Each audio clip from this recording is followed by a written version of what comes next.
আবু সুফিয়ান ইবনু হারুব তাকে বলেছেন, রাজা হিরাক্লিয়াস একদা তার নিকট লোক প্রেরণ করলেন। তিনি তখন ব্যবসা উপলক্ষে কুরাইশদের কাফেলায় সিরিয়ায় ছিলেন। আল্লাহর রাসূল সল্লেল্লাহু আলাইহি ওয়াসাল্লাম সে সময় আবু সুফিয়ান ও কুরাইশদের সঙ্গে নির্দিষ্ট সময়ের জন্য সন্ধিতে আবদ্ধ ছিলেন। আবু সুফিয়ান তার সাথীসহ হিরাক্লিয়াসের নিকট আসলেন এবং দোভাষীকে বাকলেন। অতঃপর জিজ্ঞেস করলেন, এই যে ব্যক্তি নিজেকে নবী বলে দাবি করে, তোমাদের মাঝে বংশের দিক হতে তার সবচেয়ে নিকটাত্মীয় কে? আবু সুফিয়ান বলেন, আমি বললাম, বংশের দিক দিয়ে আমি তার নিকটাত্মীয়। তিনি বললেন, তাকে আমার অতি নিকটে আনো এবং তার সাথীদেরকেও তার পেছনে বসিয়ে দাও। অতঃপর তার দোভাষীকে বললেন, তাদের বলে দাও, আমি এর নিকট সে ব্যক্তি সম্পর্কে কিছু জিজ্ঞেস করব। যদি সে আমার নিকট মিথ্যা বলে, তখন সঙ্গে সঙ্গে তোমরা তাকে মিথ্যুক বলবে। আবু সুফিয়ান বলেন, আল্লাহর কসম, আমার যদি এই লজ্জা না থাকত যে তারা আমাকে মিথ্যাবাদী বলে প্রচার করবে, তবে আমি অবশ্যই তার সম্পর্কে মিথ্যা বলতাম। অতঃপর তিনি তার সম্পর্কে আমাকে সর্বপ্রথম যে প্রশ্ন করেন তা হল, বংশমর্যাদার দিক দিয়ে তোমাদের মধ্যে সে কী রূপ? আমি বললাম, তিনি আমাদের মধ্যে খুব সম্ভ্রান্ত বংশের। তিনি বললেন, তোমাদের মধ্যে এর পূর্বে আর কখনো কি কেউ এরূপ কথা বলেছে? আমি বললাম, না। তিনি বললেন, তার পূর্বপুরুষের মধ্যে কেউ কি বাচ্চা ছিলেন? আমি বললাম, না। তিনি বললেন, সম্ভ্রান্ত মর্যাদাবান শ্রেণীর লোকেরা তার অনুসরণ করে নাকি দুর্বল লোকেরা? আমি বললাম, দুর্বল লোকেরা। তিনি বললেন, তাদের সংখ্যা কি বাড়ছে না কমছে? আমি বললাম, তারা বেড়েই চলছে। তিনি বললেন, তার ধর্মে ঢুকে কেউ অসন্তুষ্ট হয়ে তা ত্যাগ করে? আমি বললাম, না।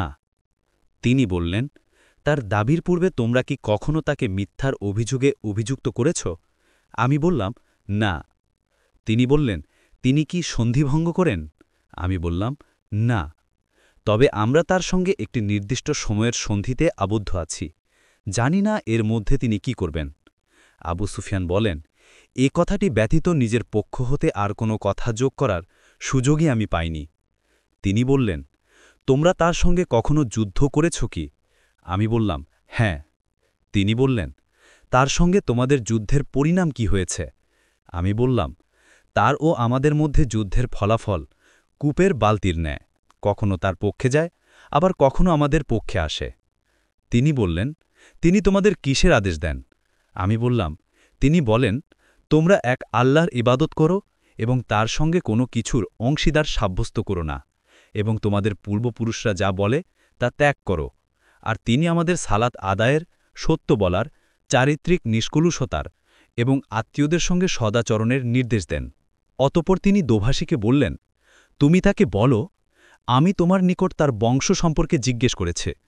তুমি তার জবাবে উল্লেখ করেছ যে তিনি তোমাদের মধ্যে সম্ভ্রান্ত বংশের। প্রকৃতপক্ষে রাসূলগণকে তাদের কৌনের উচ্চ বংশেই পাঠানো হয়ে থাকে। তোমাকে জিজ্ঞেস করেছি, এ কথা তোমাদের মধ্যে ইতিপূর্বে আর কেউ বলেছে কিনা? তুমি বলেছ, না। তাই আমি বলছি, পূর্বে যদি কেউ এরূপ বলত, তবে আমি অবশ্যই বলতাম, ইনি এমন এক ব্যক্তি যিনি তার পূর্বসূরির কথারই অনুসরণ করছেন। আমি তোমাকে জিজ্ঞেস করেছি, তার পূর্বপুরুষদের মধ্যে কোনো বাচ্চা ছিলেন কিনা? তুমি তার জবাবে বলেছ, না। তাই আমি বলছি যে তার পূর্বপুরুষের মধ্যে যদি কোনো বাচ্চা থাকতেন, তবে আমি বলতাম, ইনি এমন এক ব্যক্তি যিনি তার বাপদাদার বাদশাহী ফিরে পেতে চান। আমি তোমাকে জিজ্ঞেস করেছি, এর পূর্বে কখনো তোমরা তাকে মিথ্যার অভিযোগে অভিযুক্ত করেছ? তুমি বলেছ, না। এতে আমি বুঝলাম, এমনটি হতে পারে না যে কেউ মানুষের ব্যাপারে মিথ্যা পরিত্যাগ করবে এবং আল্লাহর ব্যাপারে মিথ্যা বলবে। আমি তোমাকে জিজ্ঞেস করেছি, সম্ভ্রান্ত লোক তার অনুসরণ করে না সাধারণ লোক? তুমি বলেছ, সাধারণ লোকই তার অনুসরণ করে, আর বাস্তবেও এই শ্রেণীর লোকেরাই হন রাসূলগণের অনুসারী। আমি তোমাকে জিজ্ঞেস করেছি, তারা সংখ্যায় বাড়ছে না কমছে? তুমি বলেছ, বাড়ছে। প্রকৃতপক্ষে ঈমানে পূর্ণতা লাভ করা পর্যন্ত এরকমই হয়ে থাকে। আমি তোমাকে জিজ্ঞেস করেছি, তার ধর্মে ঢুকে কেউ অসন্তুষ্ট হয়ে তা ত্যাগ করে? তুমি বলেছ, না। ঈমানের স্নিগ্ধতা অন্তরের সঙ্গে মিশে গেলে ঈমান এরূপই হয়। আমি তোমাকে জিজ্ঞেস করেছি, তিনি কি সন্ধিভঙ্গ করেন? তুমি বলেছ, না। প্রকৃতপক্ষে রাসূলগণ এরূপই সন্ধি ভঙ্গ করেন না। আমি তোমাকে জিজ্ঞেস করেছি তিনি তোমাদের কিসের আদেশ দেন? তুমি বলেছ তিনি তোমাদের এক আল্লাহর বন্দিগি করা এবং তার সঙ্গে কোনো কিছুর অংশীদার সাব্যস্ত না করার নির্দেশ দেন।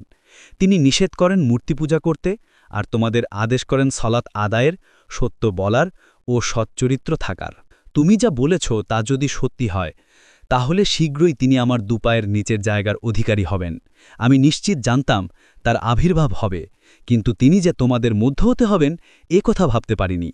যদি জানতাম আমি তার নিকট পৌঁছতে পারব, তার সঙ্গে সাক্ষাৎ করার জন্য আমি যে কোনো কষ্ট সহ্য করে নিতাম। আর আমি যদি তার নিকট থাকতাম তবে অবশ্যই তার দুখানা পা ধুয়ে দিতাম। অতঃপর তিনি আল্লাহর রসূল সাল্লাল্লাহু আলাইহি ওয়াসাল্লামের সেই পত্রখানি আনার নির্দেশ করলেন, যা তিনি দিহিয়াতুল কলবিকে দিয়ে বসরার শাসকের মাধ্যমে হিরাক্লিয়াসের নিকট প্রেরণ করেছিলেন। তিনি তা পড়লেন।